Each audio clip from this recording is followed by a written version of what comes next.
नमस्कार, मैं हूं आपके साथ विशाल कालरा। एक बार फिर से आपका स्वागत है जनतंत्र टीवी के डिजिटल प्लेटफॉर्म पर। और आज बातचीत के लिए हमारे साथ हैं बेहद खास मेहमान, दिल्ली पुलिस के फॉर्मर डीसीपी एल.एन. राव साहब, जिनका 3 दशक से लंबा अनुभव है। और इस अनुभव के जरिए आज ये समझने की कोशिश करेंगे कि भारत में क्राइम की दुनिया में आकर हो क्या रहा है। एक नाम कई दशकों के बाद इतना बड़ा बन गया है क्राइम की दुनिया में, जिसे लेकर लोगों के मन में बड़ी उत्सुकता है कि यह आदमी काम कैसे करता है, जेल में बैठकर गैंग कैसे चला रहा है, और न सिर्फ भारत में बल्कि पूरी दुनिया में इसके चर्चे कैसे हो रहे हैं। कई और ऐसे मुद्दे भी हैं जिन पर चर्चा करनी है, लेकिन सबसे पहले एल.एन. राव साहब, मैं आपका स्वागत भी करता हूं। और शुरुआत एक ऐसे शख्स के नाम के साथ, बहुत कम आपने भी देखा होगा कि इतनी तेजी के साथ कोई क्राइम की दुनिया में इतना बड़ा नाम बन जाए कि लोग उसकी तुलना दाऊद से करने लग जाए। मैं बात कर रहा हूं लॉरेंस बिश्नोई की। जी, धन्यवाद विशाल जी, आपने मुझे मौका दिया है आने के लिए। और ये बहुत ही बेहद इंटरेस्टिंग टॉपिक भी है, क्योंकि आज की तारीख में किसी को भी देखिए, इंडिया में देखिए या बाहर देखिए, नाम एक यही सभी की ज़ुबान पे है।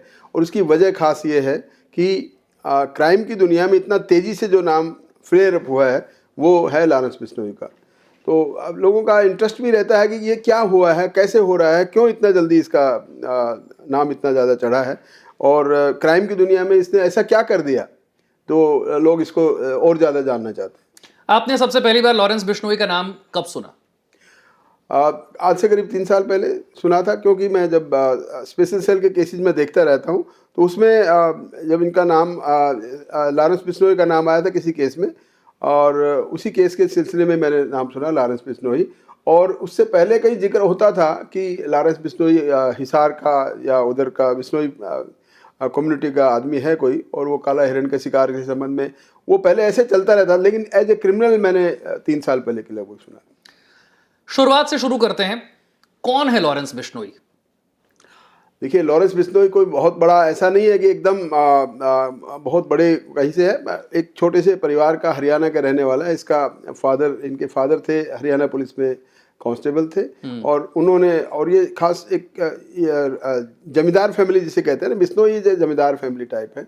उन्होंने वहाँ से पैदा हुआ, और उसके बाद इसने अपने पढ़ाई की, चंडीगढ़ डीएवी यूनिवर्सिटी में पढ़ाई की। पढ़ाई करते करते उसने वहाँ पर इलेक्शन भी लड़ा, और इलेक्शन लड़ने के साथ साथ जब वो कोई वहाँ पे थोड़ा कुछ उसके साथ कोई आँख में टक्का किसी लड़की के साथ में हो गया था। उसके बाद में फिर इसका कोई झगड़ा हुआ, झगड़ा होने के बाद में कोई केस बना, और उस केस से इसका क्राइम की दुनिया, यानी कि स्टूडेंट पॉलिटिक्स में रहते रहते पहला क्राइम इसने किया जी, और वहां से इसकी शुरुआत होती है। जी। लेकिन बताया जाता है कि बहुत लंबा वक्त लॉरेंस बिश्नोई जो है वो जेल में ही काट चुका है, और जेल में रहते रहते किसी गैंग का इतना बड़ा हो जाना, हालांकि उसके बारे में जो बातें कही जाती है उसकी कोई पुष्टि तो होती नहीं है कि लॉरेंस बिश्नोई का गैंग पूरे भारत में एक्टिव है, 700 शूटर हैं, कनाडा में भी वो एक्टिव है, अमेरिका में भी वो एक्टिव है।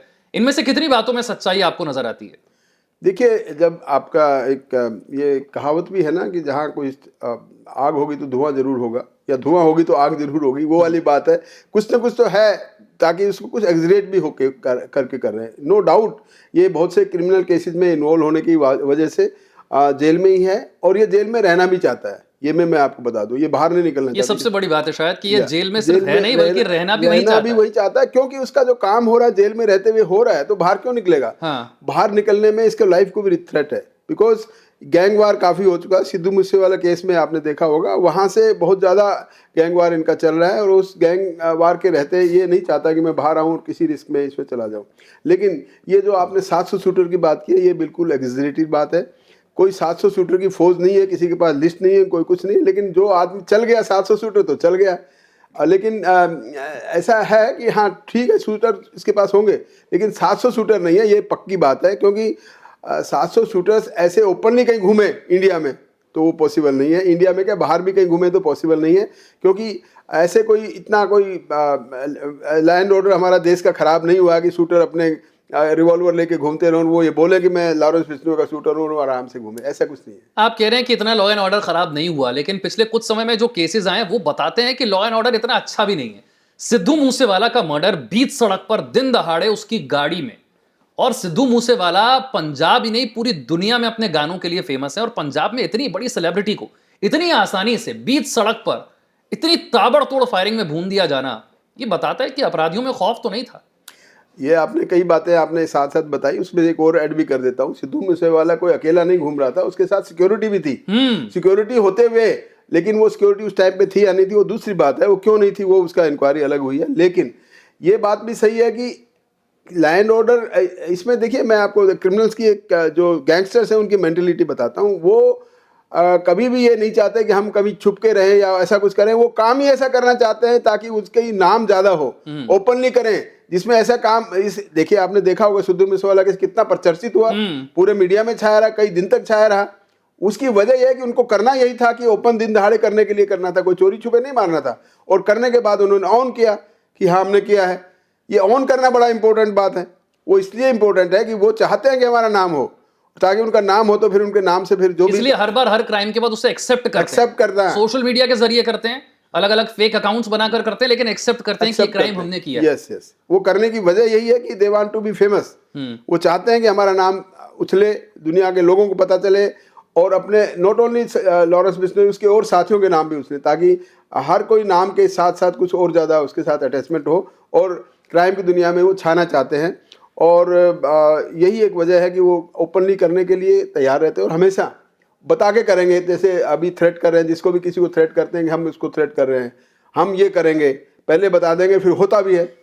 और जब हो जाता है तो फिर लोगों को लगता है कि हाँ कुछ ना कुछ तो बात इसमें दम है। मैं नहीं जानता कि आपने सिद्धू मूसेवाला के केस को कितना स्टडी किया है, लेकिन जितना आपको सिद्धू मूसेवाला केस के बारे में पता है, क्या आप ये कह सकते हैं कि सिद्धू मूसेवाला किसी गैंग वॉर में इन्वॉल्व हो गए, किसी गैंग वॉर में मारे गए, किसी सामने वाले गैंग की मदद वो कर रहे थे जैसा कि दावे किए जाते हैं चार्जशीट के जरिए?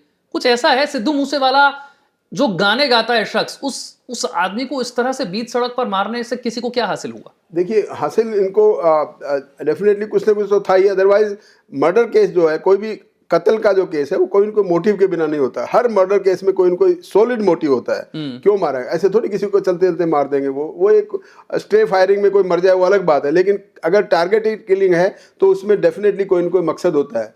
इसमें नो डाउट कि किसी गायक को मारने से उनको ऐसा लगता है, आम लोगों को लगता है कि कोई फ़ायदा नहीं होगा, लेकिन कहीं ना कहीं उनको ये लगा था। बहुत ज़्यादा डिटेल में नहीं है ये केस, क्योंकि ये पंजाब का केस है, दिल्ली का होता तो मुझे सारी डिटेल होती, लेकिन जो जिस प्रकार से खबरें मिली उसी हिसाब से कुछ हमने और ज़्यादा इकट्ठा किया।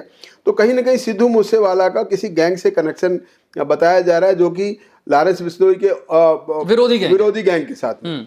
और उसके चलते चलते उन्होंने शायद किसी की मर्डर की थी, या कोई उस गैंग ने सिद्धू मूसेवाला के कहने से या किसी को मरवाया था या मारा था। इस वजह से उनकी दुश्मनी उनके साथ हो गई थी, और इसीलिए उनको मारना उनको जरूरी। लेकिन आपको लगता है सरकारों की इज्जत, सरकारों की साख बिल्कुल तार तार हो जाती है जब बीच सड़क पर किसी सेलिब्रिटी को मार दिया जाता है? तो पंजाब की सरकार पर सवाल उठाना कि आपकी लोकल इंटेलिजेंस या आपकी जो इंटेलिजेंस है वो कर क्या रही थी? एक सेलिब्रिटी बीच सड़क पर मार दिया जाएगा, कुछ दिन पहले प्लानिंग हुई होगी, हथियार जुटाए गए होंगे, जो गैंगस्टर्स हैं वो इकट्ठे हुए होंगे, फिर उन्होंने गाड़ियां इकट्ठी की होंगी, रेकी की होगी, और उसके बाद बीच सड़क पर जाकर गोलियां मारी होंगी। इतना सब कुछ होता रहा, वहां की पुलिस, वहां की इंटेलिजेंस कर क्या रही थी?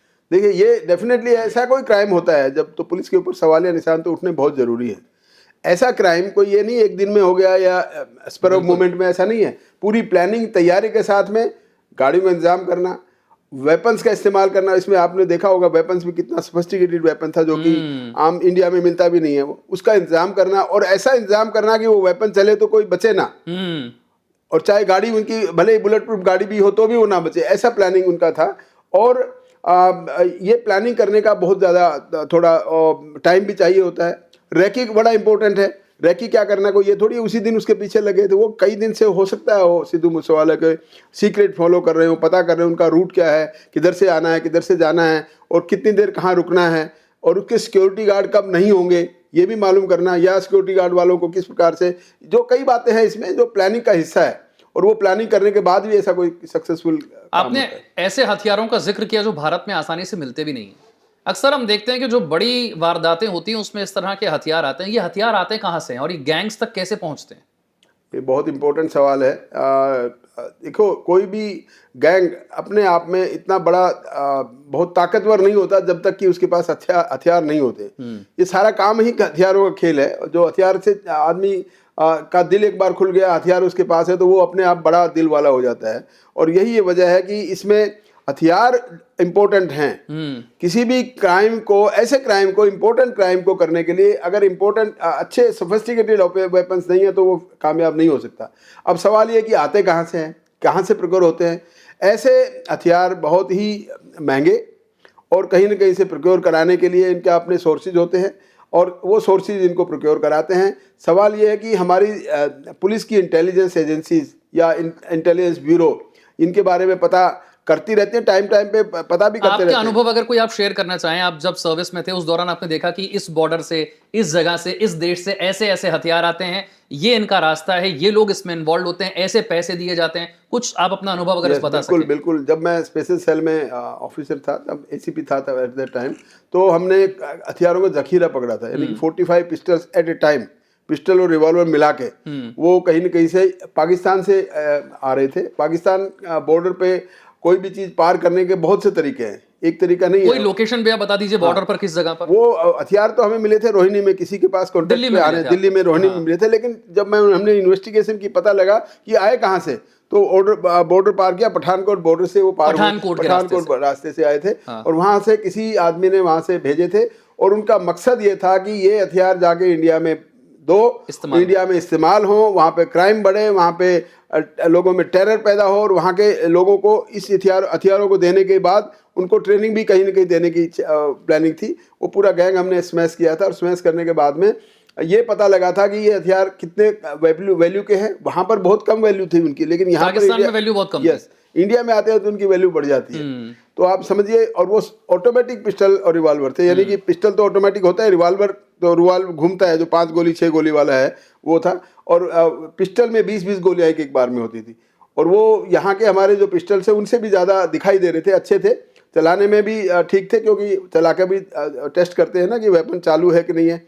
FSL भेजते हैं, उन्होंने चला के देखा तो उनका बड़े अच्छे किस्म के वेपन है ये। और उनको मकसद सिर्फ यही था कि वो यहाँ टेरर फैलाने के लिए, टेररिस्ट एक्टिविटीज़ को ज़्यादा ऑगमेंट करने के लिए उनको भेजा गया था। ये बात है 2001 की, तब हमने इसको केसेस को पकड़ा था और पूरे गैंग को स्मैश किया था। और उसके बाद भी स्पेशल सेल ने वेपन्स के जखीरे बहुत पकड़े। तो ऐसा ही माना जा सकता है कि लॉरेंस के गैंग के पास भी हथियार इसी रास्ते से कहीं से पहुंचते हैं और अच्छे हथियार पहुंचते हैं, और उसके लिए पेमेंट कैसे होता है ये हम नहीं जानते। लेकिन एक और बड़ा सवाल आता है, जो लॉरेंस की कहानी जहां से शुरू होती है, जहां से पूरी दुनिया में वो चर्चित हो गया, वो सलमान खान का केस है जी। आरोप लगा सलमान खान पर कि हम साथ साथ हैं फिल्म की शूटिंग के दौरान एक काले हिरन का शिकार किया गया। एक अदालत ने उन्हें सजा भी सुनाई, उसके बाद अगली ऊपरी अदालत में चैलेंज किया गया, जमानत हो गई।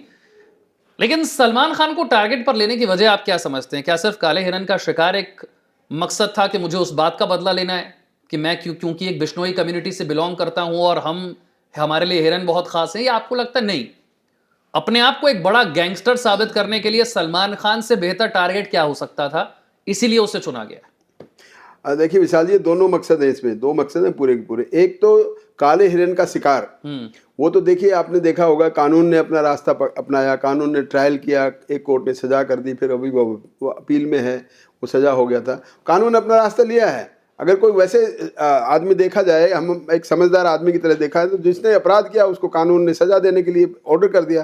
भले ही हमारे देश का कानून थोड़ा लंबा चलता है, वो इस वजह से वो अभी रुका हुआ है मामला, सजा नहीं हुआ है। ये भी एक दिमाग में बात है कि देखिए उनका काले हिरन का शिकार हुआ था, अभी तक कोई प्रॉपर सजा मिली नहीं है, ये उनके दिमाग में है। इसका दूसरा पहलू ये है कि वो अपनी कम्युनिटी में भी फेमस होना चाहता है। अब आपने देखा होगा, जब से सलमान खान के ऊपर अटैक की बात आई है, तब से उनके कम्युनिटी वाले भी अपने आप को बड़ा समझते हैं। बिश्नोई समाज अब पूरी दुनिया में चर्चा का विषय हो गया, चर्चा का विषय हो गया। और वो एक समझते हैं कि हमने बहुत ही एक जबरदस्त, हमारी कम्युनिटी ने ऐसा काम किया है जो कि गौरवान्वित अपने आप में गौरवान्वित होने वाली बात है, ये है। दूसरा, जब एक कम्युनिटी किसी चीज में गर्व महसूस करने लग जाती है, तो उससे जुड़ा हुआ कोई अपराधी भी अपने आप को बहुत ज्यादा अपना, देखिए मेरे साथ कितनी कम्युनिटी के वाले साथ हैं, तो वो अपने आप में गौरवान्वित महसूस कर रहा है। दूसरा इंपॉर्टेंट बात ये जो आपने कही है अभी, उसको एक हथियार मिल गया, एक बेस मिल गया कि मैं एक कम्युनिटी को भी खुश कर रहा हूँ, कम्युनिटी हमारी वैसे ही खुश हो रही है इस बात को लेके, मैं जो कर रहा हूँ उसके बाद भी मेरा फिर नाम और ज्यादा उछल रहा है, क्योंकि सलमान खान बीच में है। सलमान खान जैसे आदमी के ऊपर टारगेट करना, और उसको सिक्योरिटी होते हुए, अभी मेरे ख्याल से Z+ सिक्योरिटी उनको दी गई है, तो उसके बावजूद भी अभी वो थ्रेट करे जा रहा है कि हम करेंगे तेरा काम। ये इंपॉर्टेंट बात है। और वो उसके कहने के बाद वो ये लगता है उसको कि मैं बहुत ज्यादा सुपर क्रिमिनल बन गया हूं। अच्छा, ऐसा भी नहीं था कि सलमान खान को सिर्फ धमकी देकर छोड़ दिया गया हो। कई ऐसे इंसिडेंट हुए हैं जहां पर बड़ा सीरियस थ्रेट नजर आया, उनके मकान पर फायरिंग करवा दी गई, जी, कांच टूटे, दीवारों में गोलियां लगी हुई नजर आई। अप्रैल 2024 की घटना है, बाइक पर दो लोग आते हैं, सीसीटीवी में बाकायदा सब कुछ रिकॉर्ड होता है, उनको हथियार कहां से मिले, फिर वो दो और लोग पता चलते हैं, फिर उसके पीछे चेन समझ में आती है कि ये दो लोग, इनके पीछे दो लोग और उनके पीछे पता नहीं और कितने लोग। तो ये सिर्फ ऐसा नहीं है कि ये धमकी है या मैं देख लूंगा सलमान खान को, ये सीरियस थ्रेट है और वो कुछ कर रहा है ऐसा जो बार बार सलमान खान के बेहद करीब पहुंचने की हरकत है। नो डाउट वो जो 2022 का केस है वास्तव में एक सीरियस लिया हुआ थ्रेट था। और उसमें लोगों ने उन्होंने साबित कर दिया क्रिमिनल से कि हाँ, हम जहाँ चाहते हैं तो कर सकते हैं। जानबूझकर ऐसे एरिया में जाके फायर करना जिसमें उनका फोटो आए, उनका कैप्चर हो जाए, सीसीटीवी में कैप्चर हो जाए, और उनका मकसद सिर्फ ये था गोली चलाकर एक बार टेरराइज करना और ये बता देना कि हमारी प्रेजेंस है, मत भूलो कि हम कुछ भी कर सकते हैं। तो वो एक दिमाग में एक प्रकार से एक जागृति पैदा करने वाली बात थी। उन लोगों के जिन लोगों को थ्रेट है उनको खौफ पैदा करने वाली बात थी, और वो उन्होंने वो साबित कर दिया। उसके बाद फिर जो और भी जो थ्रेट के जो कर रहे हैं, वो इसका मतलब खाली गीदड़ भभकी वाली थ्रेट नहीं है इसमें। लेकिन एक बात और बता दूं मैं दोबारा कह रहा हूं, हमारी देश की जो पुलिस है वो इतनी कमजोर भी नहीं है कि किसी को ऐसे ही थ्रेट होने के बावजूद मरने दे, वो भी ऐसी बात नहीं है। लेकिन एक और बात इंपॉर्टेंट मैं बताता हूँ, हमारे देश में ऐसी भी कई इंसिडेंट हैं, बहुत बड़े वीवीआईपी की सिक्योरिटी होते हुए भी डेथ हो गई है। बिल्कुल हुई है। और not only in our country, America के प्रेसिडेंट्स ने सिक्योरिटी होते हुए उनकी डेथ हो गई है।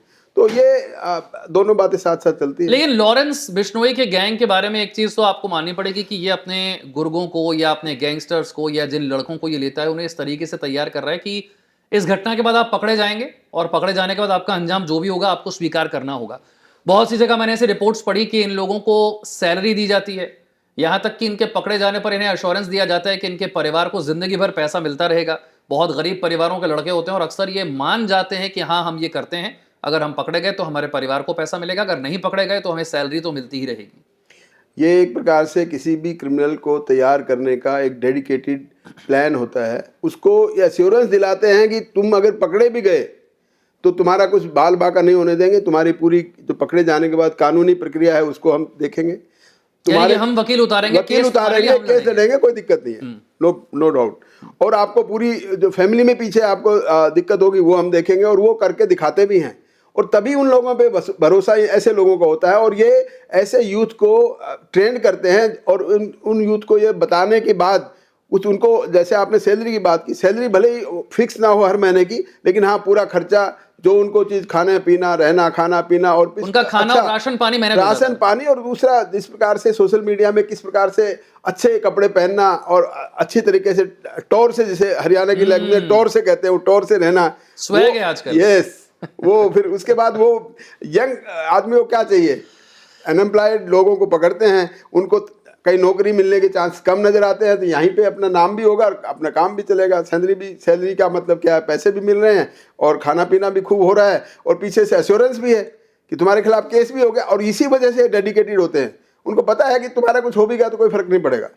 यहाँ तक कि अगर वो ये भी इतना एश्योरेंस देते हैं, अगर तुम मर भी गए तो तुम्हें एक प्रकार से इंश्योरेंस कंपनी जैसे तुम्हें इंश्योर करेगी, वैसे हम इंश्योर करते हैं तुम्हारे परिवार को, या उनको ऐसा करेंगे, ताकि वो इस प्रकार से लोग मोटिवेट होकर उनके साथ लगने को तैयार हो जाते हैं। इन लोगों को बरगलाने के भी कई खास तरीके हैं। ज्यादातर लोगों को तो बताया नहीं जाता कि आपको गोली किस पर चलानी है, आपको मारना किसे है, और इन्हें सिर्फ एक फोटो दे दी जाती है, जगह बता दी जाती है, और इन्हें यह भी नहीं पता होता कि ये किस गैंग के लिए काम कर रहे हैं।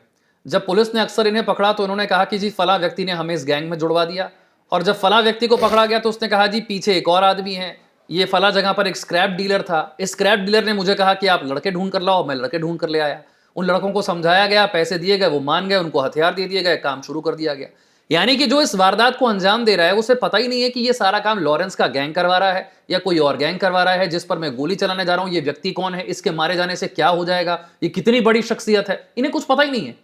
देखिए, जो इस प्रकार का क्राइम करते हैं, जो और तैयार होकर लड़के आते हैं, उनको वास्तव में ही उनको ज़्यादा बताने की जरूरत भी नहीं होती है। उनको एक प्रकार से ब्रेन वॉश कर दिया जाता है कि तुमने ये काम करना है, क्यों करना है, कैसे करना है, उसके ऊपर मत जाना आप, और तो तुमने जाके ये तुम्हारा फोटो दे दिया, तुम्हें ये बता दिया ये टारगेट है, ये एड्रेस है और ये तुम्हारे पास हथियार है, जाके इसको करके आ जाओ। और इस प्रकार से उनकी ट्रेनिंग व्रेनिंग भी कराते हैं, कहीं बाहर खेतों में ले जाके गोली चलाने की प्रैक्टिस भी कराते हैं उनको, ताकि कॉन्फिडेंस में आए। ये नहीं कि पहली गोली चलाए और वही खुद ही बेहोश हो जाएं। तो उनको पहले ट्रेन करते हैं, ट्रेन करने के बाद में सारा करते हैं। और उनको ये बात आपकी भी सही है कि इसके बाद कट रखते हैं, मतलब इन्फॉर्मेशन को कट करने के लिए। मतलब ये नहीं है कि जो पकड़ा भी गया तो असली आदमी का नाम पता नहीं लगेगा उसकी इंटरोगेशन से, यानी आप वो कुछ किसी भी और कर लो, आदमी, वो कुछ भी कर लो, आपको पता नहीं चलेगा, पता नहीं चलेगा, क्योंकि वो खुद नहीं जानता कि खुद वो किसके लिए जानता काम कर रहा है। किसके कहने पे कर रहा है, क्यों कर रहा है। वो ये सिर्फ भी एक इमीडिएट पर्सन का नाम बता बस सकता है ये कि बताया, मुझे इसने कहा बता, हाँ कोई ना कोई तो होगा ना जो बताएगा, जिसको फोटो देगा, लेकिन या इसके उसको पीछे कहेगा, कितनी उसके लंबी पीछे चेन है। उसके पीछे कौन है उसको नहीं मालूम, और जरूरत भी नहीं उसको देगा आदमी, उससे पैसे से मतलब है, उससे पैसे मतलब, वो पैसे देगा, उसका केयर टेकर वो है और उसका ध्यान रखेगा वो। ये अगर पता लग जाए कि नहीं हम लॉरेंस बिश्नोई या किसी और गैंग के आदमी के लिए काम कर रहे हैं, तो शायद वो फिर या तो दो बातें हैं उसमें, बहुत ज्यादा पैसे मांगने लगेंगे, बहुत ज्यादा उनकी वो हो जाएगी, इतना बड़ा काम कर रहे हैं, क्योंकि उनको सबको मालूम है कि ये बड़े जो गैंग वाले हैं कितना कितना कमा रहे हैं, तो वो फिर पैसे के लिए भी, तो इसलिए भी एक तरीका है उसको वहीं तक लिमिट रखने के लिए किसी और आदमी को बीच में डालते हैं। आपके अनुभव में जो रहे गैंग, उनके लिए आमतौर पर जो पैसे का सोर्स था वो क्या था, और आप लॉरेंस को लेकर क्या कह सकते हैं कि इनका जो गैंग है इसके पास पैसा आता कहां से? देखिए, मैं पर्टिकुलर गैंग का नाम तो मैं नहीं लूँगा, लेकिन मैं जनरल गैंग्स के बारे में बता देता हूँ कि गैंग्स किस प्रकार से पैसे को प्रोक्योर करते हैं और कहाँ से उनका सोर्स ऑफ मनी कहाँ से होता है। जनरली जो गैंगस्टर्स हैं वो अपना नाम एक बार उनको आ गया ना, उसके बाद फिर ये 2-3 काम करना शुरू करते हैं। एक तो डिस्प्यूट्स मिटाते हैं। हमारे देश में डिस्प्यूट्स, प्रॉपर्टी के डिस्प्यूट्स हैं, सिविल डिस्प्यूट्स हैं, कोई ऐसे किसी के झगड़े ऐसे हो रहे हैं उनको निपटाना है।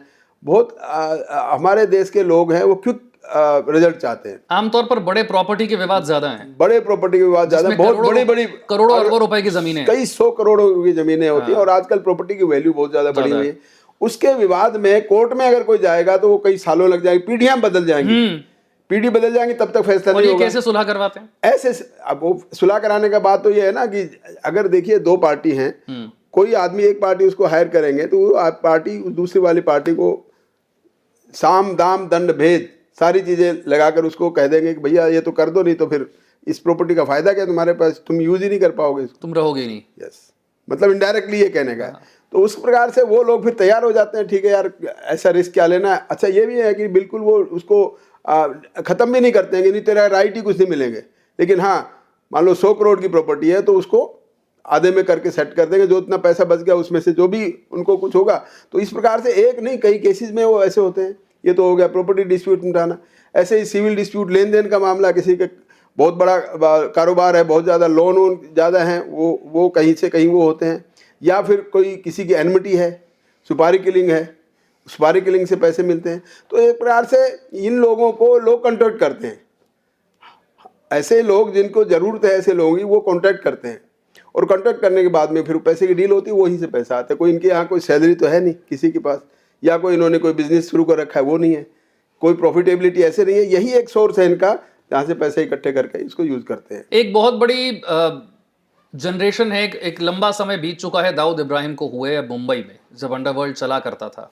अब दाऊद कहाँ है, उसके एग्जैक्ट लोकेशन के बारे में तो तरह तरह के कयास हैं, लेकिन एक वक्त था जब मुंबई में अंडरवर्ल्ड का दबदबा था, बड़े सारे डॉन हुआ करते थे, दाऊद उसमें से एक था। बहुत सारे लोग अब कहते हैं कि क्या लॉरेंस बिश्नोई भारत में दाऊद जैसा नेटवर्क खड़ा कर चुका है? क्या उसका दबदबा दाऊद जैसा है या दाऊद से भी ज़्यादा हो गया है? देखिए, दाऊद के ज़माने की मैं बात करूं तो 90s की बात है, जो दाऊद का नाम था मुंबई में, और मुंबई में दाऊद के नाम के बड़े चर्चे होते थे। उससे पहले भी बहुत से अंडरवर्ल्ड के क्रिमिनल्स थे मुंबई में, करीम लाला और कई ऐसे थे जिनका नाम सभी को पता है। तो वो लेकिन दाऊद का नाम उन सब में बड़ा हो गया था, और धीरे धीरे करके कोई एक घटना बता दीजिए जहां से आपको लगता है कि दाऊद का नाम बाकी जो उस वक्त के डॉन थे उसके मुकाबले इसलिए बहुत बड़ा था। देखिए, दाऊद ने जो काम किया था ना, वो शुरू किया था स्मगलिंग से, काम शुरू किया पहले, गोल्ड की स्मगलिंग। उसके बाद पैसा काफ़ी आ गया, तो फिर ये जो मैं डिस्प्यूट की बात कर रहा हूँ, प्रॉपर्टी डिस्प्यूट्स में आ गया। फिर उसके बाद टारगेटेड एक्सटोर्शन का हो गया कि जिसके पास पैसे ज़्यादा हो उनसे एक्सटोर्शन। एक ज़माने में तो ये था मुंबई में कि अगर आपने शोरूम खोला है तो फिर उसकी कट जाना ही जाना है दाऊद। हफ्ता वसूली, हफ्ता वसूली जिसे कहते हैं, वो उसको जाना ही जाना, प्रोटेक्शन मनी तो देनी पड़ेगी, प्रोटेक्शन मनी देनी पड़ी थी। ये एक प्रकार से चर्चा हो गई थी मुंबई में। उसके बाद फिर मुंबई पुलिस एक्टिव हुई और मुंबई पुलिस ने फिर दाऊद के कुछ किया, गुर्गों को किया, उनके अपोजिट को किया। ये सारी कहानियां तो अवेलेबल हैं आपको पढ़ने के लिए। लेकिन उसके बाद फिर धीरे धीरे दाऊद का नाम, अब आज की डेट में दाऊद का नाम ही है, उसका कोई चर्चा इतनी अवेलेबल नहीं है। जो कि आपने अभी कहा कि हो सकता है कि वो उसकी जगह लेने की कोशिश कर रहा है लॉरेंस बिश्नोई। और मैं समझता हूँ दाऊद के टाइम से कहीं ज़्यादा नाम अब लॉरेंस बिश्नोई का भी है। आप कह रहे हैं दाऊद से बड़ा नाम हो चुका है? दाऊद से बड़ा नाम हो चुका है, जो क्योंकि दाऊद की साम्राज्य भी बहुत बड़ा था। इतना साम्राज्य भले ही इसका अभी तक नहीं हुआ है, लेकिन नाम इसका बड़ा जरूर हो गया। साम्राज्य का मतलब प्रॉपर्टीज में बात कर रहा हूँ। दाऊद की प्रॉपर्टीज अभी भी मुंबई में बहुत सी हैं जो कि ईडी ने, और दाऊद को पकड़ना हमेशा मुश्किल काम रहा था, जबकि लॉरेंस तो बहुत लंबे समय से जेल में ही है। हाँ, दाऊद का तो अभी भी बाहर है, तो नहीं पता है एग्जैक्टली, नहीं पता कहाँ पे है। बताते कराची बता रहे हैं, कोई है तो वहीं पे, इसमें कोई डाउट नहीं है। लेकिन एग्जैक्ट कहाँ है, क्यों नहीं पकड़ा जा रहा है, क्यों नहीं हमारी एजेंसीज को आ रहे हैं, वो कोशिश चल रही है उसमें भी। मैं उसको ज़्यादा डिटेल में नहीं जाऊँगा। लेकिन हाँ, ये लॉरेंस बिश्नोई नाम इसलिए इम्पोर्टेंट मैं बता रहा हूँ दाऊद से, दाऊद बाहर रह के नाम कमा रहा था, ये अंदर रह के नाम कमा रहा है। ये डिफरेंस है दोनों में। अंदर रहते हुए भी नाम, अगर मैं कह रहा हूँ दाऊद से ज़्यादा बड़ा है, तो इसका मतलब कोई ना कोई खास बात तो है इसमें।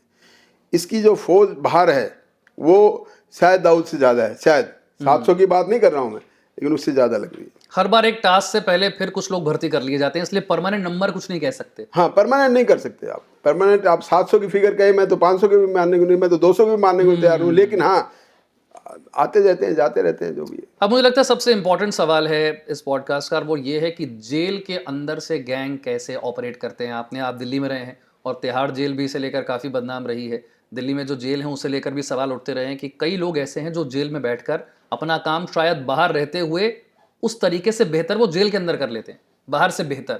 जेल से कैसे गैंग ऑपरेट होते हैं और लॉरेंस साबरमती जेल से क्या कर रहा है?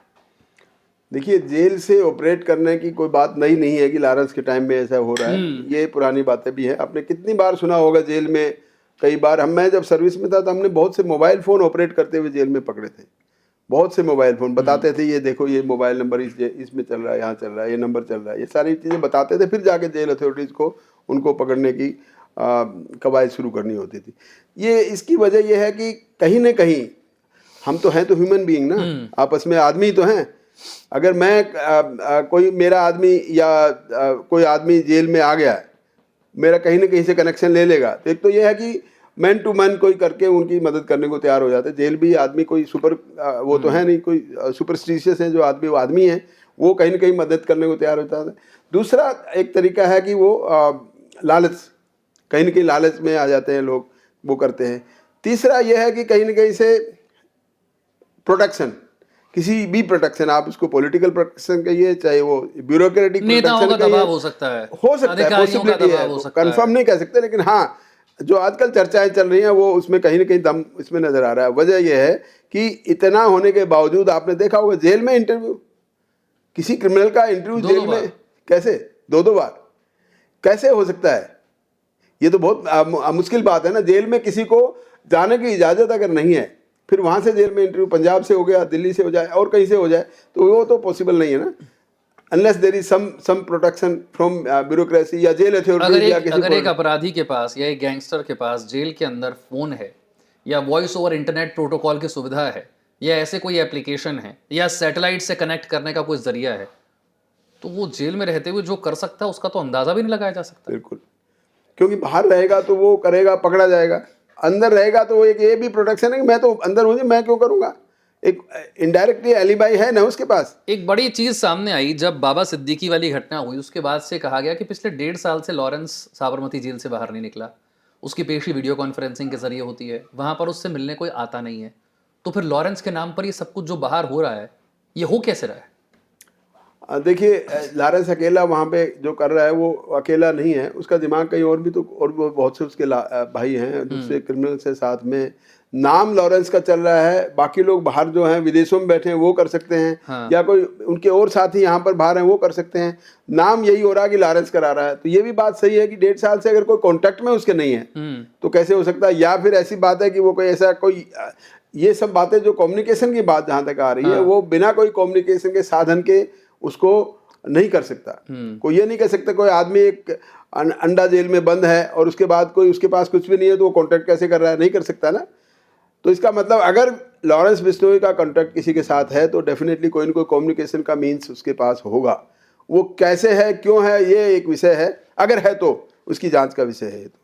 लेकिन आपका अपना अनुभव कैसे क्या कहता है? तिहाड़ जेल, अगर मैं दिल्ली की बात करूं, क्या क्या होता है यहाँ पर?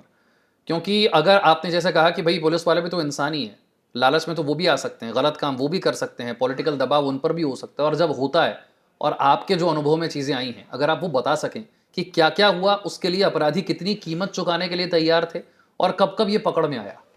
कीमत की बात जहाँ तक जेल की बात है तो वो जग जाहिर है। सुकेश का नाम आपने सुना होगा, सुकेश चंद्रशेखर। सुकेश चंद्रशेखर का नाम सुना होगा। उसमें तो कोई जिसने जेल में रहते हुए 200 करोड़ की धोखाधड़ी की। 200 करोड़ की धोखाधड़ी, बाहर से लोगों से पैसा लिया और फिर पैसा बांटा भी। ये तो इंक्वायरी में साबित हुआ है कि 32 लोगों के खिलाफ कार्रवाई हो रही है जेल में। तो ये तो एक प्रकार से फैक्चुअल केस है, इसमें तो कोई बात ही नहीं है। दूसरी बात यह है कि वहाँ कोई किसी भी चीज़ का रेट फिक्स नहीं होता है। वहाँ पर चलता है डिमांड और सप्लाई। कितनी डिमांड किस चीज़ की है, सप्लाई उसकी कितनी है, कम है तो रेट ज़्यादा बढ़ जाएगा, ज़्यादा सप्लाई है और डिमांड मान कम है लीजिए तो कि रेट कम किसी होगा। अपराधी को एक स्मार्टफोन चाहिए अंदर, क्या तरीका होता है उसे लाने का? स्मार्टफोन देखिए, वैसे तो वहाँ पर जैमर्स लगे हुए हैं जेल में। जैमर्स का मतलब फोन चल नहीं सकते वहाँ पर। अगर आप ले भी आए तो वो मैं भी आपका कई सिम बार कार्ड जेल मैं भी कई काम बार नहीं जेल गया हूँ तो फोन वैसे तो अलाउड जाने वाले को तो अलाउ करते ही नहीं है। मतलब किसी को भी as a matter of principle कोई भी आदमी जेल में फ़ोन लेके जा नहीं सकता। सब्जेक्ट टू की जो ऑफिशियल्स हैं, सुपरिटेंडेंट दूसरे वो रखते आप हैं। ले भी गए तो वो चलेगा नहीं, चलेगा क्योंकि नहीं, जैमर लगे। जैमर लगे हुए हैं, चलेगा नहीं।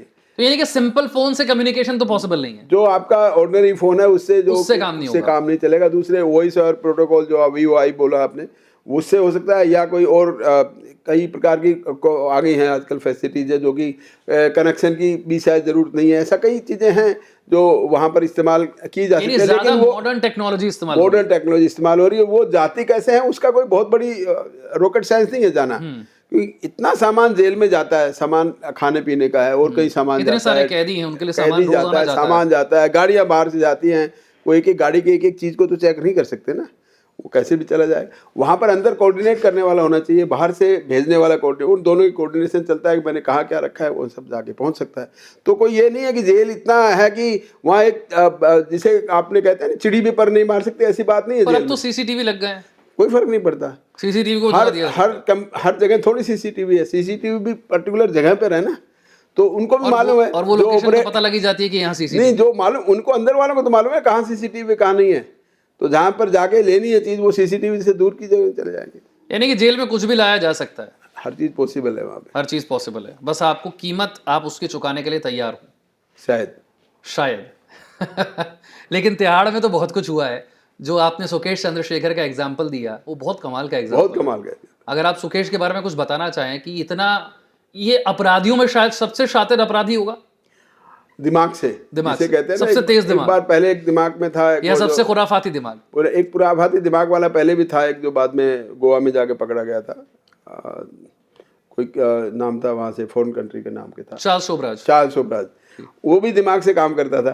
तो ये भी अपने दिमाग से काम करते हुए, थोड़ा अपने अनुभव से बताइए। इसका चंद्रशेखर का ये था कि ये अपने कॉन्टेक्ट्स बनाता था, कॉन्टेक्ट्स, हाई लेवल के कॉन्टेक्ट्स, जो जैसे पॉलिटिकल सर्कल में कहिए, ब्यूरोक्रेटिक सर्कल में कहिए, या फिर फिल्म इंडस्ट्री में बड़े बड़े जो जिनके नाम, उनके साथ कॉन्टेक्ट बनाना, और उनके साथ कॉन्टेक्ट बनाएंगे, उनके नाम से फिर पैसा वसूली, आपका ये काम करा दूंगा, किसी को साथ लेके चला गया नाम। पर क्या वाकई वो जो कहते थे कि हम ये काम करवा देंगे, कभी वो काम होते भी थे या सब कुछ ही झूठ होता है? देखिए 200 करोड़ ऐसे तो कोई नहीं कमा सकता ना। एक बड़े कंपनी के मालिक जो कि जेल में थे, उन्हें जमानत चाहिए थी, जो मेरी जानकारी है उनकी पत्नी को कॉल किया गया और कहा गया कि मैं गृह मंत्रालय से बोल रहा हूं, मैं फला फला मंत्री का बड़ा करीबी हूं या उनका सेक्रेटरी हूं, और मैं आपके पति की जमानत करवा सकता हूं अगर आप मुझे इतने पैसे ट्रांसफर करें।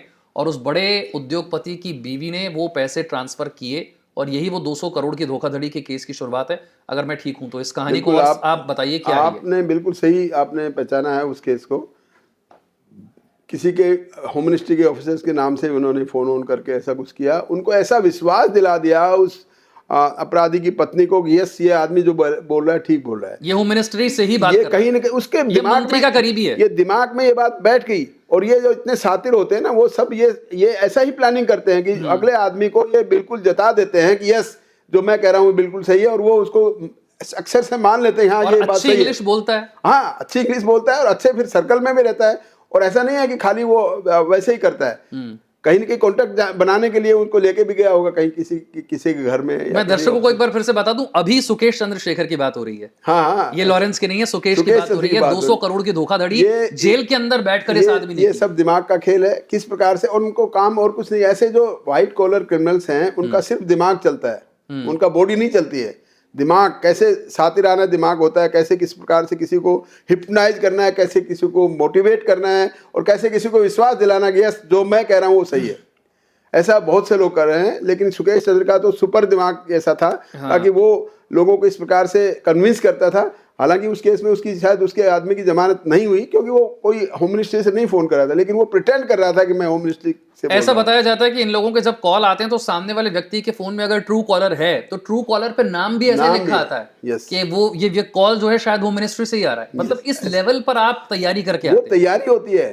और आप ट्रू कॉलर की बात तो आप छोड़िए, वो जो होम मिनिस्ट्री के आदमी का फोटो भी आ जाएगा उसमें।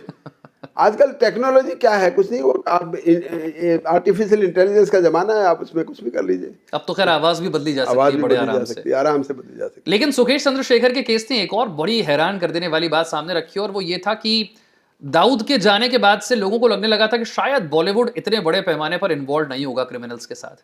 लेकिन सुकेश चंद्रशेखर के केस ने ये राज खोलकर रख दिया कि कितनी सारी एक्ट्रेसेस सुकेश चंद्रशेखर के कांटेक्ट में थी और कितने करोड़ों रुपए उन्हें गिफ्ट देने के लिए इस आदमी ने खर्च किए। ये वो जानती थी कि सुकेश चंद्रशेखर को पुलिस तलाश कर रही है, या ये आदमी कुछ ठीक काम नहीं करता, इतना तो उन्हें पक्का पता था। और वो ये भी जानती थी कि ये बिना वजह करोड़ों रुपए के गिफ्ट नहीं दे रहा है। बड़े बड़े एक्ट्रेसेस का नाम आया। कोई भी सातिर क्रिमिनल जो व्हाइट कॉलर क्राइम करता है, वो पहले इन्वेस्टमेंट बड़ा जबरदस्त करता है। अपने पल्ले से पैसा, पल्ले से नहीं आता पैसा, तो उसका कहीं से पहले कमाया हुआ होता है, वो एक सर्कुलेट करता है उस पैसे को। पहले इलीगल तरीके से पैसा कमाया हुआ है, वो उस प्रकार से ऐसे ऐसे गिफ्ट देकर किसी को मोहित करना बोलूंगा उसको, किस प्रकार से, चाहे वो कोई भी गिफ्ट किसको बुरे लगते हैं। आप अच्छे महंगे गिफ्ट किसको बुरा, किसी के साथ जाइए, करोड़ों रुपए की गाड़ियों से तो शुरुआत हो रही थी, इतना हो रहा था, तो वो पैसा, वो एक इन्वेस्टमेंट है उसकी। उस इन्वेस्टमेंट से फिर कितना पैसा और उसने बनाया होगा, वो आप अंदाजा लगा सकते हैं। उस एक्ट्रेस के कांटेक्ट में आकर फिर किसी और के कांटेक्ट में। यस, ऐसे करते हैं ये लोगों का। एक जो इस प्रकार की चीटिंग करने वाले लोगों का एक सातिराना दिमाग अलग होता है, तो दिमाग ही अलग से खुराफाती दिमाग होता है। वो सारा दिन यही सोचते रहे कैसे किसको मूर्ख बना जाए। मैं तो मूर्ख बोलूंगा इसको, कि मूर्ख बन जाते हैं लोग कहीं न कहीं किसी न किसी स्टेज पे आकर। लास्ट में उनको पता लगता है मुझे उन्होंने आप ऐसे मूर्ख बना लिया, बाद में सब लोगों को बताते यार मैं तो फंस गया उसके साथ। मैं कनाडा और अमेरिका में क्या हो रहा है उस पर आऊं, उससे पहले मैं भारत के एक रीसेंट केस की चर्चा कर लेता हूं, बाबा सिद्दीकी की। और बाबा सिद्दीकी का केस बिल्कुल छोटा केस नहीं है। बाबा सिद्दीकी बहुत बड़े पॉलिटिशियन रहे और पूरे बॉलीवुड को शायद एक तरीके से वो एकजुट करने का काम भी करते थे अपनी इफ्तार पार्टियों के जरिए। विधायक रहे लंबे समय तक, एनसीपी के नेता रहे, और उनको बीच सड़क पर इस तरह से गोलियों से भून दिया जाना, और वो भी मुंबई जैसी जगह में, ये बहुत हैरान करता है। सिद्धू मूसेवाला एक कलाकार थे, लेकिन बाबा सिद्दीकी इतने लंबे समय से पॉलिटिक्स में एक्टिव, सलमान खान के करीबी, शाहरुख खान के करीबी, इफ्तार पार्टियां उनकी फेमस, दुनिया भर में चर्चे। उनकी इस तरीके से हत्या हो जाएगी कोई सोच नहीं सकता था। यस, ये केस बहुत ही सीरियस केस रहा था उन दिनों, और बहुत चर्चित भी रहा। और इसी वजह से, क्योंकि ऐसा एक पॉलिटिकल फिगर जो कि बहुत से अच्छे वेल कनेक्टेड लोगों के साथ में था उनका, और उसको कैसे टारगेट किया, किस प्रकार से उसको रेकी करने के बाद में, पिन पॉइंट करने के बाद ही उसको जाके उसके ऑफिस के बाहर या उसके लड़के के ऑफिस के बाहर उसको शाम के वक्त में ऐसे मार देना, एक बहुत ही सभी को, पूरे फिल्म इंडस्ट्री में एक हैरानी की बात हो गई थी कि देखिए इतने अच्छे कॉन्ट्रैक्ट्स वाला आदमी को भी ऐसे कोई आदमी मार जाएगा, ये किसी की समझ से बाहर था। और इस केस ने वास्तव में दिल्ली के जो फिल्म इंडस्ट्री को या पॉलिटिकल सर्कल को हिला के रख दिया था इस केस को। लेकिन एक बड़ा सवाल ये भी उठने लगा कि हो सकता है कि बाबा सिद्दीकी के पीछे लॉरेंस का हाथ ना हो।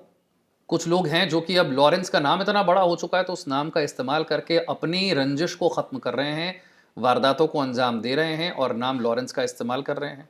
कोई कंफर्म तो अभी तक नहीं कह सकता कि ये लॉरेंस का ही काम था बाबा सिद्दीकी को मारना। ये जब तक उस केस की इन्वेस्टिगेशन फाइनल स्टेज पर नहीं आ जाती तब तक हम इसको कंफर्म नहीं कह सकते। क्या आपको लगता है कि उसके नाम का इस्तेमाल हो रहा है दूसरे क्राइम करने पॉसिबिलिटी है, मैं एग्जांपल देता हूँ, पॉसिबिलिटी है। जैसे दाऊद इब्राहिम का केस का नाम चल रहा था उन दिनों, तो हमने 98 में ऐसे कुछ लोगों को पकड़ा था जो उन्हीं के नाम से थ्रेट कर रहे थे, दाऊद इब्राहिम के नाम। उनका दाऊद से लेना देना नहीं है, पकड़े हमने, लेकिन वारदात बाद तो में उन्होंने बोला हम तो उसका नाम यूज कर रहे थे। अच्छा। पकड़ा, माना उन्होंने कि कोई दूर दूर तक दाऊद इब्राहिम से कोई मतलब नहीं था उनका। इसी प्रकार से ऐसा कोई पॉसिबिलिटी, ये ऐसी बात संभव है कि लॉरेंस बिश्नोई का नाम होने के बावजूद उनके बिना किसी मतलब के उसका नाम यूज करके कोई थ्रेट कर रहे हो उनके नाम और को। ऐसा हुआ भी, आपने देखा होगा बाबा सिद्दीकी के मर्डर के बाद उनके बेटे को धमकी आई, फिर सलमान खान को धमकी आई कि इतने इतने पैसे दे दो वरना हम आपको गोली मार देंगे। जिन लोगों ने कॉल किया था पता चला कि एक सब्जी बेचने वाला लड़का है, एक टेलर है, इनका लॉरेंस से कोई लेना देना नहीं है, इन्हें बस लगा कि हमको कॉल करना चाहिए और लॉरेंस का नाम लेना चाहिए। ये जो पैसे जल्दी कमाने वाले जो आदमी इच्छा रखते हैं ना, वो इस प्रकार के नाम को इस्तेमाल करके फिर वो शुरू कर देते हैं। बट वो नौसीखे होते हैं, नौविस होते हैं, वो पकड़े भी जाते हैं, और पकड़े जाते हैं तो सारा खेल खुल जाता है कि ये तो है ही नहीं कुछ भी का नाम बदनाम। लेकिन आपको हैरानी हुई जब कनाडा की तरफ से कहा गया कि भारत सरकार कनाडा में लॉरेंस गैंग के गुर्गों के साथ कांटेक्ट में है और कुछ लोगों को मरवाने के लिए लॉरेंस गैंग के गैंगस्टर्स का इस्तेमाल कर रही है भारत सरकार। कोई देश इतना बड़ा आरोप आप पर लगा दे, ये पहली बार ही ऐसा हुआ होगा आज तक? ऐसा इंटरनेशनल लेवल पे इस प्रकार से हमारे देश की बदनामी मैं कहूंगा इसको, कि कोई भी हमारे देश के खिलाफ ऐसे इल्जाम लगाते कि हम किसी ऐसे अपराधियों को वहां पे शरण दे रहे हैं या ऐसा कुछ करवा रहे हैं, तो वो तो गलत बात है। देश के नाम पे, इंडिविजुअल नाम से किसी को कोई कहे तो मैं मान सकता हूं, लेकिन कोई पूरे कंट्री के लिए कहे कि हमारी सरकार की बदनामी। गोल्डी बराड़ है, ये तो बात सच है, बिल्कुल है। और गोल्डी बराड़ लॉरेंस से जुड़ा हुआ। देखिए, गोल्डी बराड़ लॉरेंस से जुड़ा हुआ है, इसका मतलब ये तो नहीं है कि भारत सरकार से जुड़ा हुआ है। कुछ लोगों का मानना है कि खालिस्तानियों को टारगेट करने के लिए लॉरेंस के गैंग का इस्तेमाल किया जाता है।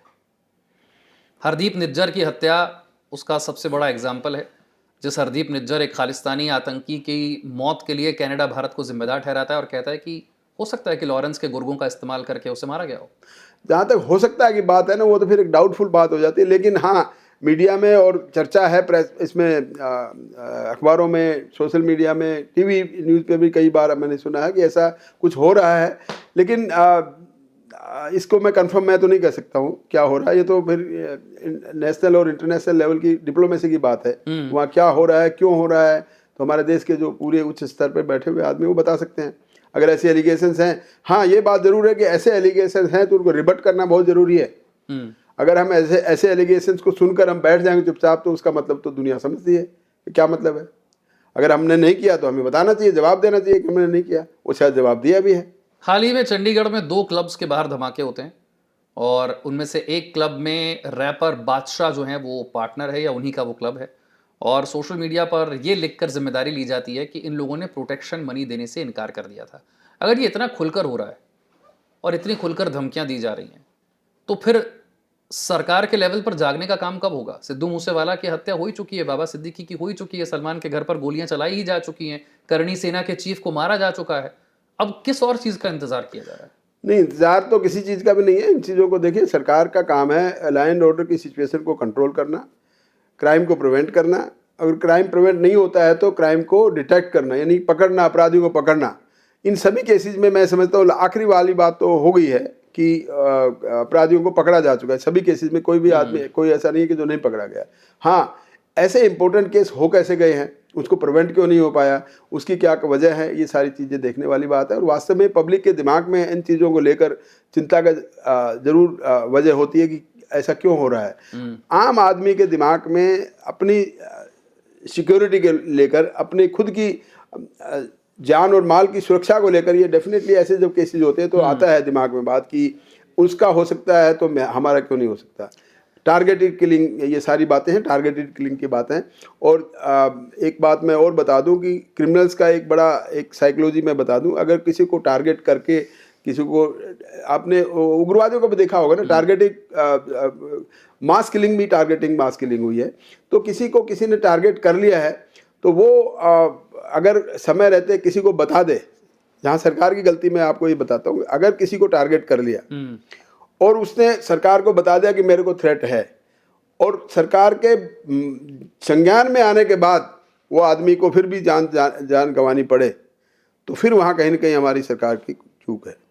भले ही वो किसी वजह से भी हो गया हो, वो अलग बात है, लेकिन यहाँ पर ये बात सवाल की बात है। या फिर बिना किसी के बताए, बिना किसी खबर के किसी को टारगेट करके किसी को मार देना, वो फिर अलग बात है। जितने भी आपने नाम लिए सबके पास सिक्योरिटी थी, ये आपको देखना होगा। गैंग्स कैसे ऑपरेट करते हैं, मैंने आपसे काफ़ी कुछ समझने की कोशिश की है। मैं साइबर क्राइम को लेकर शुरुआत करना चाह रहा हूँ। उससे पहले अगर आपको लगता है कि गैंग्स कैसे ऑपरेट करते हैं, इसमें कोई चीज़ छूट गई है या आपको लगता है कि अब ये चीज़ एक नई थ्रेट बन रही है, तो आप उसे बता सकते हैं। उसके बाद मैं साइबर क्राइम की तरफ आगे बढ़ूंगा। देखिए, गैंग्स के एक प्रकार से साइकोलॉजी सक्सेस रेट के ऊपर डिपेंड करती है कि कौन सा गैंग कितने ज़्यादा सक्सेस, कितनी जल्दी सक्सेस हुआ है, किस स्टाइल से सक्सेस हुआ है, वेपन प्रोक्योरमेंट पे सक्सेस हुआ है, मनी कलेक्शन के ऊपर सक्सेस हुआ है, या फिर किलिंग के ऊपर सक्सेस हुआ है। इनके भी अपनी अपनी एनालिसिस होते हैं, अपनी अपनी। ये खाली इनको आप अनपढ़ मत समझिए। आज की डेट में जितने भी गैंग ऑपरेट कर रहे हैं, अच्छे लेवल के गैंग, वो सब अपना एनालिसिस करते हैं।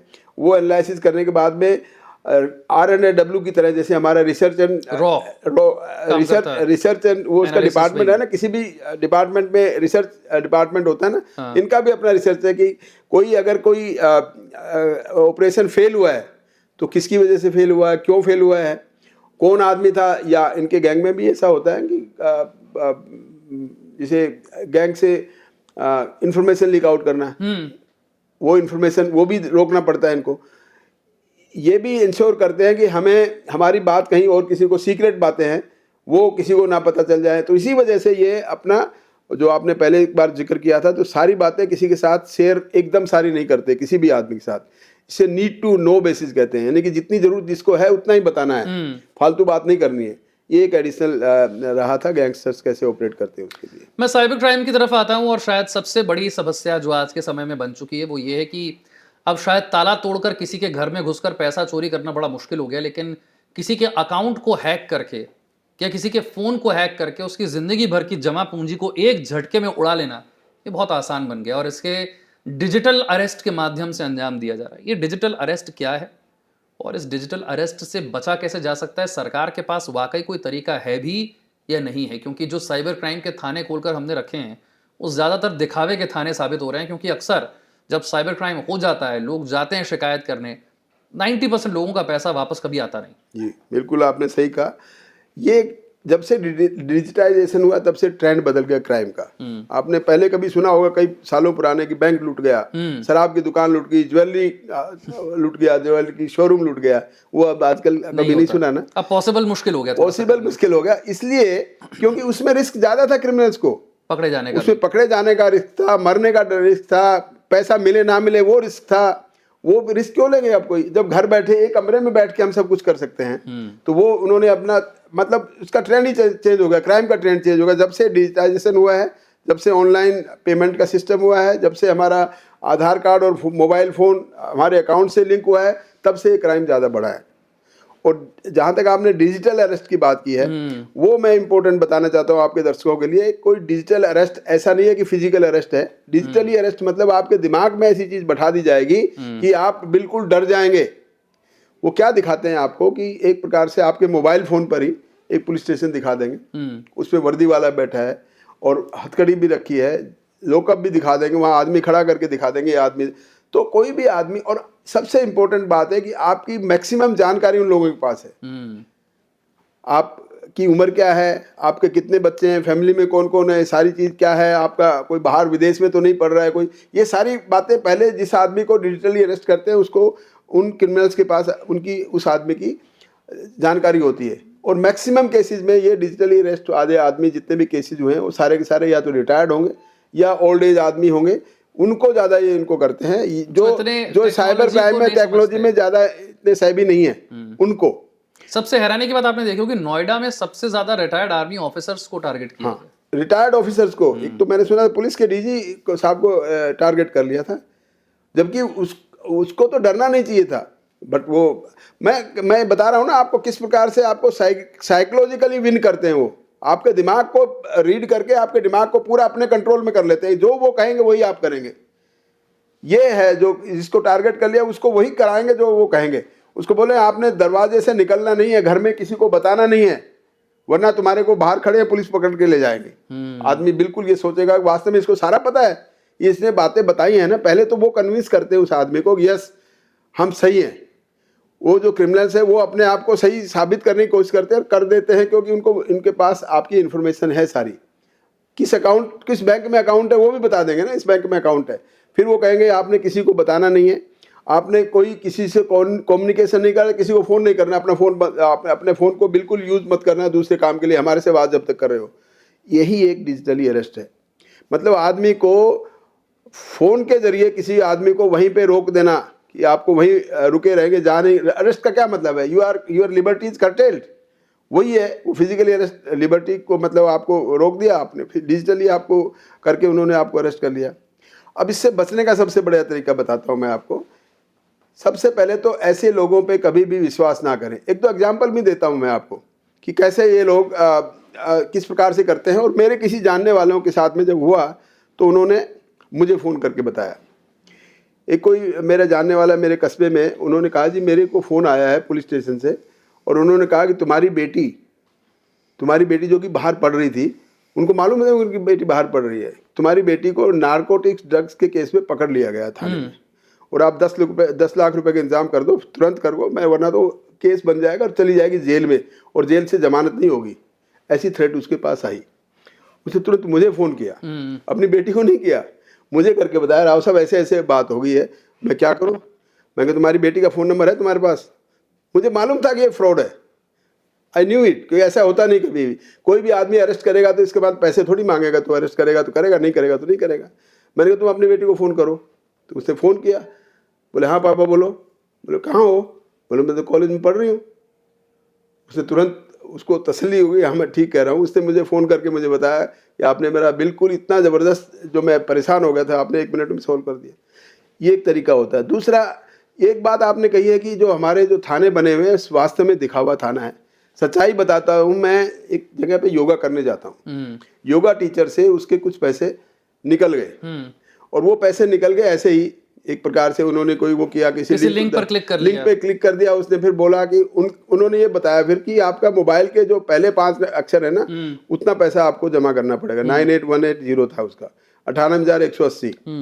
वो रुपया उन्होंने अपनी मिसेज के अकाउंट से, उसके अकाउंट से उन्होंने वहाँ पर ट्रांसफ़र हो गया, क्योंकि उन्होंने जैसा बताया वैसे कर दिया। तुरंत होने के बाद उनका पैसा निकल गया, तो मुझे आगे ऐसे ऐसे मेरा पैसा, मेरे साथ चीटिंग हो गई है। मैंने कहा तुरंत एक ऐप है cybercrime.go.in, उस पर आप करिए, 1930 पे आप फ़ोन कर दीजिए, दोनों एक ही चीज़ है, उन पर तुरंत करिए। उन्होंने तुरंत किया, तो जहाँ से ये ट्रांसफ़र होता है उसके अकाउंट से दूसरे अकाउंट में, वो एक जगह तो पैसा रुक गया। मैं आपको प्रैक्टिकल एग्जांपल अभी 2-3 महीने पहले की बता रहा हूँ। एक जगह पैसा रुक गया, दूसरी जगह वो नहीं रुक पाया, निकल गया तुरंत, इतनी थोड़ी डिले हो गई थी करने में। अब आता है पुलिस स्टेशन का रोल। मैं दिल्ली पुलिस के पुलिस स्टेशन की बात कर रहा हूँ, जहाँ का मैं डीसीपी रहा हूँ। वहाँ मैंने उनको भेजा वहाँ पे, जो क्योंकि वो एमएचए में, उसकी एमएचए की साइबर क्राइम पे उन्होंने कर दिया था, तो उनको करना पड़ा वो सारा। उसके बाद आज तक वो रुका हुआ पैसा, मैंने उसको कोर्ट से ऑर्डर भी दिला दिया कि पैसा दे दीजिए। वो रुका हुआ पैसा उसको वापस नहीं मिला आज तक, 2 महीने हो गए हैं। ये हाल है। आपने बिल्कुल सही आपने कहा है कि दिल्ली पुलिस के साइबर क्राइम के दिखावा पुलिस स्टेशन हैं। कुछ एक काम होता है, ऐसा नहीं है कि सारे खराब बैठे हैं, ऐसा नहीं है, लेकिन कुछ एक ऐसी जगह है जहाँ पर स्टाफ ऐसा लगा दे जिनको आता ही नहीं कुछ भी, उसको साइबर क्राइम की सी नहीं आती है, उनको लगा दे, डिप्लॉय कर दिया पुलिस साइबर। आपको लगता है कि बहुत ज्यादा ट्रेनिंग की जरूरत है? बहुत ज्यादा ट्रेनिंग की जरूरत है, और क्योंकि क्राइम बढ़ रहा है, कंप्लेंट्स ज्यादा आ रही हैं, उन कंप्लेंट्स को डील करने के लिए हमारे पास वेल इक्विप्ड होने चाहिए। हमारे पास आपको हर थाने में शायद एक आदमी ऐसा बैठाना पड़ेगा। अब ये डिस्ट्रिक्ट लेवल पे किए हुए हैं ना, 15 डिस्ट्रिक्ट हमारे दिल्ली में हैं, तो 15 थाने बने हुए हैं। एक टाइम आएगा, और आ गया है, आएगा नहीं, हर थाने में साइबर क्राइम का यूनिट होगा, हर थाने में। जब तक ये नहीं होगा तब तक ये सक्सेसफुल नहीं होगा, और उनको ट्रेनिंग दी जाएगी हर ऑफिसर्स को। सेबी से किए हुए जो आजकल के एक्सपर्ट बच्चे हैं उनको भर्ती करना पड़ेगा, तब जाके इसको कंट्रोल किया जाएगा। और सरकार को बड़ा सीरियसली सोचना चाहिए, क्योंकि लोगों की हार्ड एंड मनी इस प्रकार से अगर जा रही है, भले ही हम मीडिया के थ्रू सब बता रहे हैं, लोगों को इन्फॉर्म कर रहे हैं कि ये सब गलत है, आप ऐसे लोभ लालच में मत आइए, नहीं करिए, हर रोज हो रहे हैं। इसको रोकने के लिए सरकार की ये जिम्मेवारी है कि जल्दी से जल्दी अच्छे जो क्राइम के जो साइबर क्रिमिनल्स को जानने वाले, साइबर क्राइम को जानने वाले, जो साइबर क्राइम के लॉ को जानने वाले हैं, साइबर क्राइम कैसे होता है, कैसे पकड़ा जाए, डिटेक्शन कैसे होती है, उसको ऐसे जानकार लोगों को जल्दी से जल्दी भर्ती किया जाए और जाके हर पुलिस स्टेशन में एक यूनिट बनाई जाए, तब जाके सॉल्व होगा। आखिरी हिस्से में मैं आपसे पूछना चाहता हूं कि पेपर लीक एक बहुत बड़ा बिजनेस बन गया हमारे देश में, और पेपर लीक की वजह से बहुत सारी सरकारों की बदनामी हुई है, बहुत सारे युवाओं का भविष्य खराब हुआ है, उनका समय बहुत खराब हुआ है। ये पेपर लीक का जो गैंग है, ये कैसे काम करता है और इस पर लगाम कैसे लग सकती है? देखिए, पेपर लीक एक बहुत ही इम्पोर्टेंट एक क्राइम, मैं इसको क्राइम कहूँगा, और इसकी वजह है कि बेरोजगारी। हमारे देश में बेरोजगारी, और ख़ास तौर से अच्छे इंस्टीट्यूशंस में एडमिशन के लिए भी जो आजकल टेस्ट होने लगे हैं ना, कोई पहले आप प्रीलिमिनरी टेस्ट देंगे तभी जाके आपको मेरिट बनेगा, वो होगा, वो करना ज़रूरी हो गया है। तो दोनों वजह से आपको एग्जामिनेशन देना ज़रूरी होगा, और वो एग्जामिनेशन में अगर कोई भी लीक वीक नहीं हो तो इंटेलिजेंट बच्चे हैं वो डेफिनेटली आगे आ जाएंगे, और आने भी चाहिए। जो आदमी मेहनत करता है वो सक्सेस उनको मिलना चाहिए।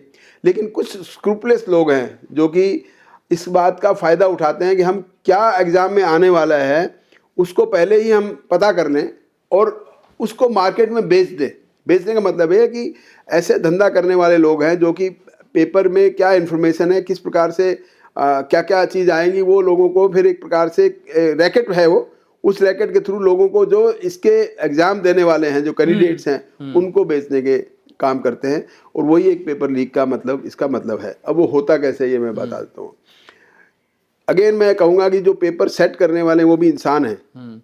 कहीं ना कहीं तो भले ही हम उनको शपथ दिलाते हैं कि नहीं आप इसके बाद कुछ नहीं करेंगे, वो पेपर सेटिंग करते हैं, वहाँ पर कोई ऐसा कैमरा नहीं, कोई वो नहीं, कोई फ़ोन नहीं ले जा सकते, वो सेटिंग करते हैं, वो सेटिंग करके आ जाते हैं। फिर भी कहीं ना कहीं किसी न किसी तरीके से जो उसको काम को करने वाले हैं वो इंसान होते हैं, और उनको लालच, सबसे बड़ी बात फिर वही है, लालच। कहीं ना कहीं पैसे की लालच सबको कहीं ना कहीं खा जाता है।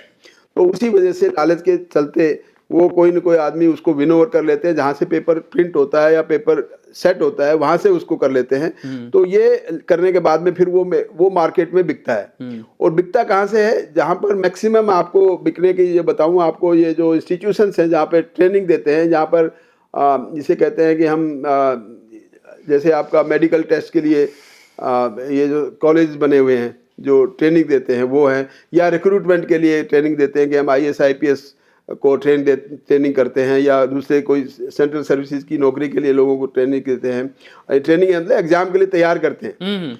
उनको फिर वो कहीं ना कहीं लिंक करते हैं, और वहाँ के कुछ लोग स्क्रूपलेसली, क्योंकि पैसा बहुत है इसमें, पैसा इतना है कि कोई भी आदमी कितना पैसा अपनी नौकरी लगाने के लिए या कहीं अच्छी जगह एडमिशन लेने के लिए, मेडिकल में एडमिशन लेना है, इंजीनियरिंग में लेना है, अच्छे सरकारी कॉलेज में लेना है, तो वह बड़ा पैसा का बहुत ज़्यादा स्टेक है। और इस एक आदमी की साथ साथ और कई आदमी अगर मिलकर पैसा इकट्ठा करके देते तो पेपर लीक वाले को वो अच्छा खासा पैसा मिल जाता है। एक प्रकार से धंधा बन गया। मैं कहता हूँ एक प्रकार से ये हो गया है कि एक प्रोफेशन है। पुलिस और नेताओं की मिलीभगत है क्या? उसके बिना रूल आउट नहीं कर सकते। क्या इसके बिना संभव है? इसको रूल आउट नहीं कर सकते, लेकिन अगर कहीं इसका लिंक मिलता है तो उसको डेफिनेटली स्ट्रिक्टली लेना चाहिए। कोई पॉलिटिकल आदमी अगर इससे लिंक है तो वो उसको पब्लिकली उसको एक्सपोज करना चाहिए। अगर पुलिस ऑफिसर या कोई और ब्यूरोक्रेट या कोई और सरकारी आदमी इस कामों में मिला हुआ तो डेफिनेटली ऐसे काम करने वाले को बिल्कुल बख्शा नहीं जाना चाहिए, और उसके खिलाफ सख्त से सख्त जो कानून में जो जगह है वो मिलनी चाहिए। आपकी ड्यूटी के वक्त से लेकर आज तक अगर आप उस तो कंपेयर करें कि जब आप ड्यूटी में आए, जब आप रहे, और अब पुलिस डिपार्टमेंट में भ्रष्टाचार बढ़ा है, घटा है, या जैसे था वो वैसे ही वो सिस्टम अभी भी चल रहा है? इन्फ्लेशन का ज़माना है। मैं पुलिस में आया था 1977 में। उस टाइम पे भ्रष्टाचार होता था 1000-2000 रुपये कुछ।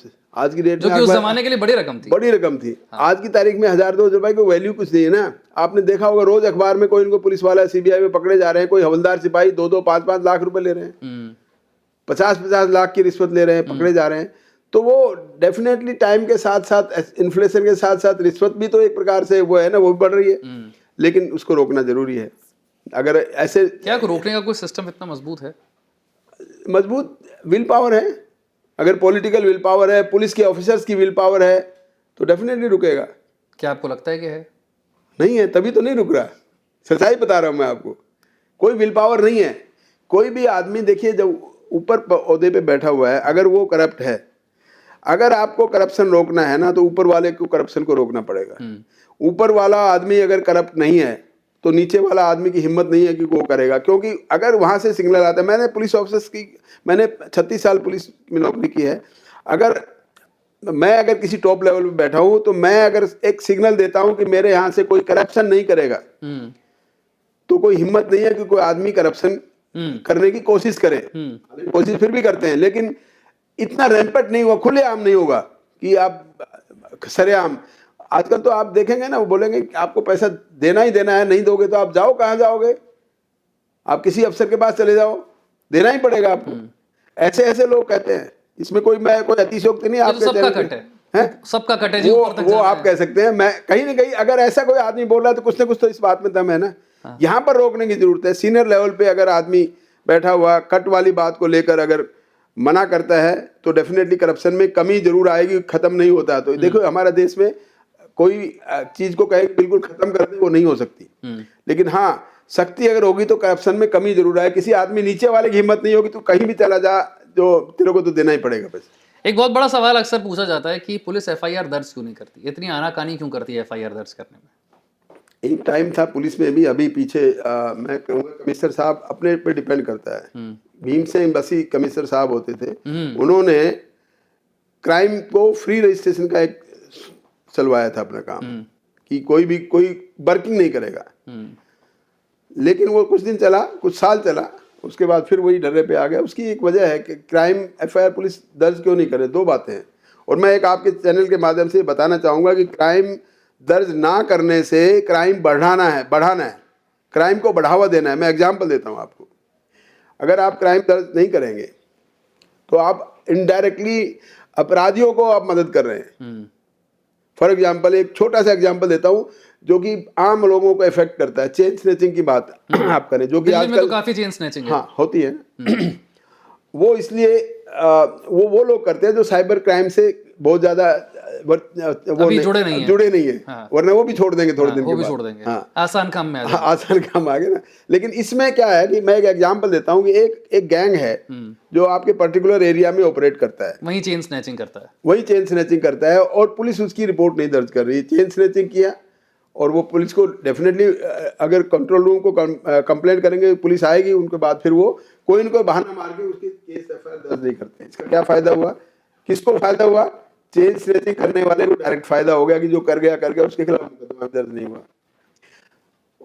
जो क्राइम रेट तो कम हुआ है क्योंकि एफआईआर दर्ज नहीं हुई, लेकिन क्राइम बढ़ेगा क्योंकि अगली बार उसकी हिम्मत बन गई, दोबारा एफआईआर करते क्यों नहीं है? मैं बता रहा हूँ, वहीं पे आ रहा हूँ। वहीं पे आ रहा हूँ। पहले ये इसको गणित को समझ लीजिए ना कि क्या उसका नुकसान। एफआईआर नहीं की तो क्रिमिनल के हौसले बढ़े, वो दोबारा करेगा, उसको फायदा हो गया। ठीक। फॉर एग्जांपल, एक महीने में एक आदमी ने 20 एफआईआर दर्ज, 20 इंसिडेंट किए हैं, 20 बार चेन स्नैचिंग, और किसी न किसी प्रेशर में आके उन्होंने 2 एफआईआर दर्ज की 20 में, 18 नहीं की। तो 18 का जो माल है वो तो अपराधी के हाथ में चला गया।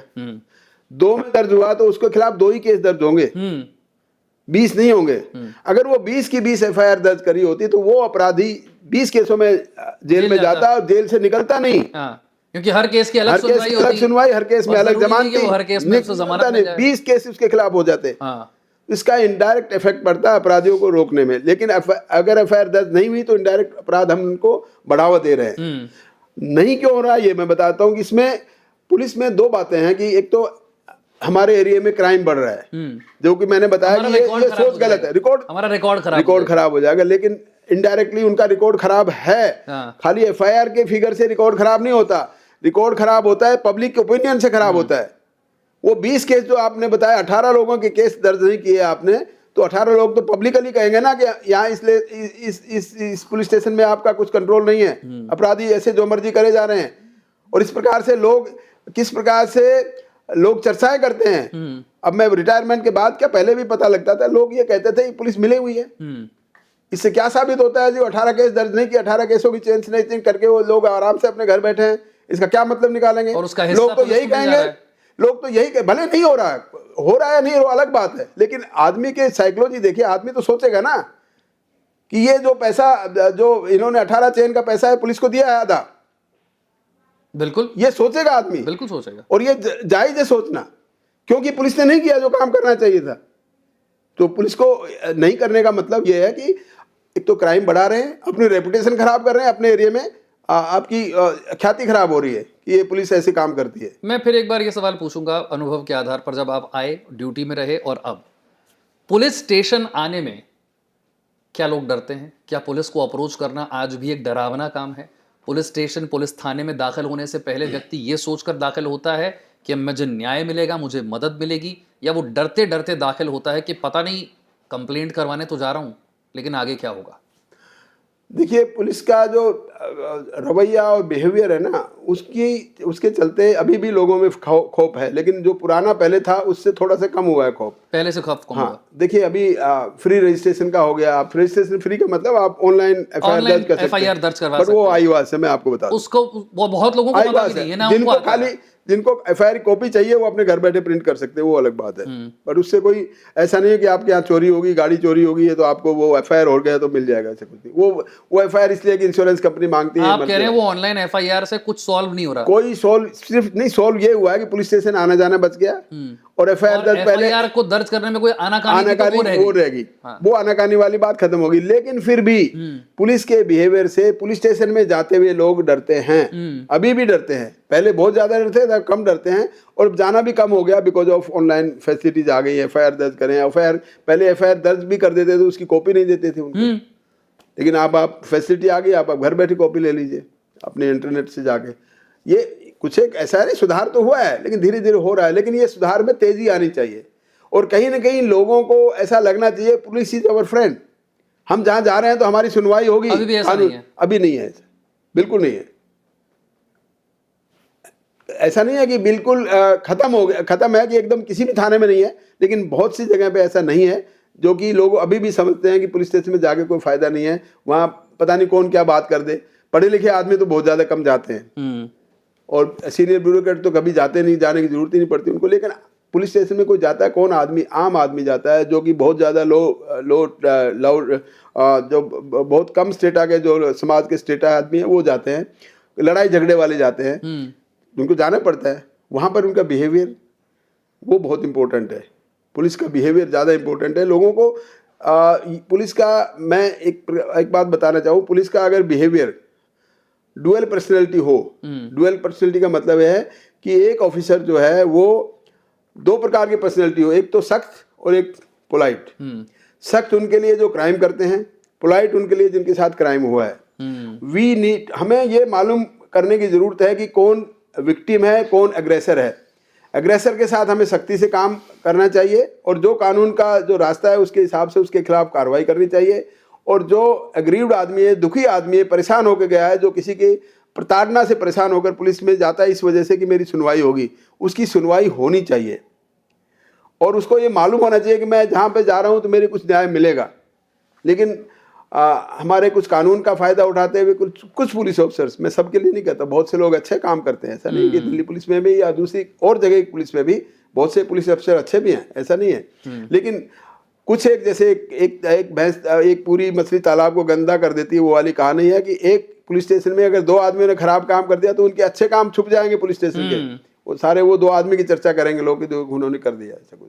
तो ये हमें ओवरऑल पूरी ट्रेनिंग की जरूरत है। ट्रेनिंग है, ये इशू आज का नहीं है, ये कई सालों पुराना है कि किस प्रकार से हमारे पुलिस के लोगों की बिहेवियर ठीक होना चाहिए। जो मैं ड्यूअल पर्सनैलिटी की बात कर रहा हूँ, ये करने के लिए मैं एक फैकल्टी हूँ, मैं जाता हूँ कॉलेज में पढ़ाने के लिए दिल्ली पुलिस एकेडमी में, वहाँ जितने भी आते हैं उनको सब ये बताता हूँ कि हमारे पास जो पब्लिक जो आती है वो दुखी आदमी आते हैं। कोई भी हमारे पुलिस स्टेशन में कोई खुशी से नहीं आएगा कि मेरे बेटे की शादी है चलो जी मैं मिठाई खिलाने जाऊँ, कोई नहीं आता।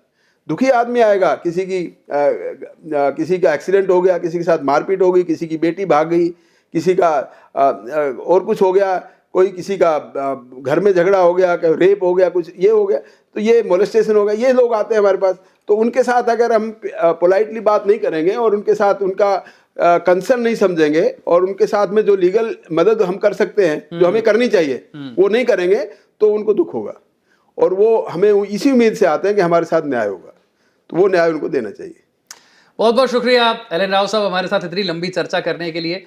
गैंग्स कैसे ऑपरेट करते हैं, साइबर क्राइम कैसे हो रहा है, पेपर लीक कैसे हो रहे हैं, पुलिस के बिहेवियर में किस तरह के चेंजेस की जरूरत है, मुझे लगता है बहुत सारे ऐसे प्रश्न जिनका जवाब हमारे व्यूअर्स जानना चाहते थे, उन्हें वो जवाब मिले होंगे। बहुत बहुत शुक्रिया हमसे बातचीत। शुक्रिया। मैंने कोशिश की है कि रियलिटी की बात करूं, कभी मैं ये नहीं कि मैं पुलिस में हूं तो मैं पुलिस का बचाव करूं, या जो सच्चाई है वो सच्चाई बतानी भी चाहिए।